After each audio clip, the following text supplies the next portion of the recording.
Weather is unpredictable. To some extent, I agree with that, but the severity and the extremes of the fluctuations of the weather just can't be denied. Climate change is not just changing weather patterns. It's the increase of extreme weather patterns as a result of a changing climate.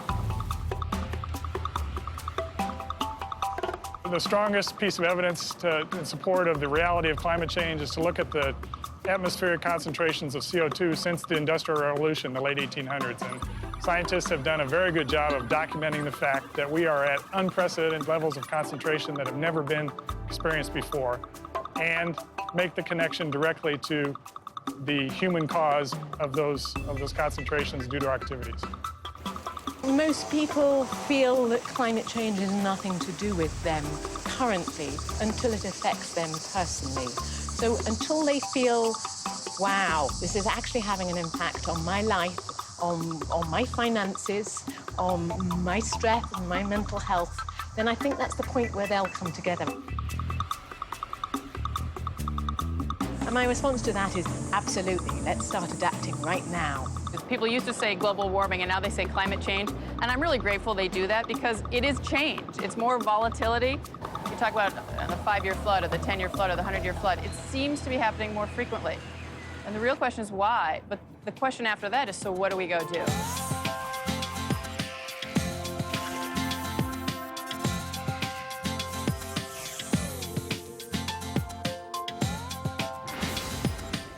No matter what you call it, 97% of the world's scientists agree that we're the cause of climate change, and the time to act is now.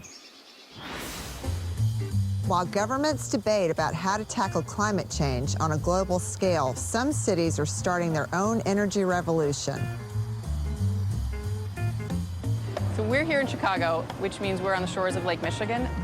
And when you think about fresh water in the world, this is it. It's the Great Lakes. And it's a big part of our heritage and how we think about things.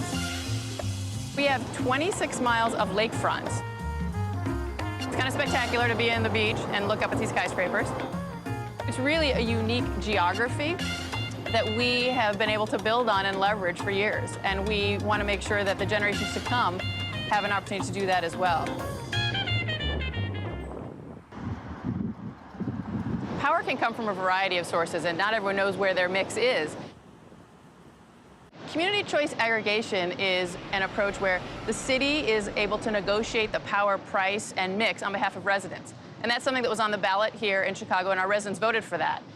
We were able to use that then to create a mix that was coal-free. And so that's a really important opportunity here in Chicago. When the mayor came in a couple years ago, there were actually 2 working coal-fired power plants in Chicago, and those have since closed down. And we've been able to build on that, and we now offer coal-free power to our residents. That energy remix happened with no controversy. It saved residents up to 12% on their monthly power bills and reduced the city's carbon footprint by 16% overnight. Now the goal is to reduce carbon 80% by 2050. Chicago has had a really strong position on environment for a while. And we've got a very near-term action agenda called Sustainable Chicago 2015, which lays out literally 7 areas of focus, 24 goals, so it's 24/7, and focusing on building this great, livable, competitive, sustainable city. There's no light switches in these offices. Everything is done by remote control via the occupancy sensor on the wall. We know that most of the emissions that come out of Chicago are related to buildings, so 71%, and it's heating, cooling, and operating buildings. We've got a great partnership with private buildings. So all of this is called Retrofit Chicago. And we've had millions of square feet of private buildings all commit to at least a 20% improvement in energy efficiency. So those are big places that people visit. But it's using less, you save money, it reduces the environmental impact, and then it often makes your homes or businesses more comfortable.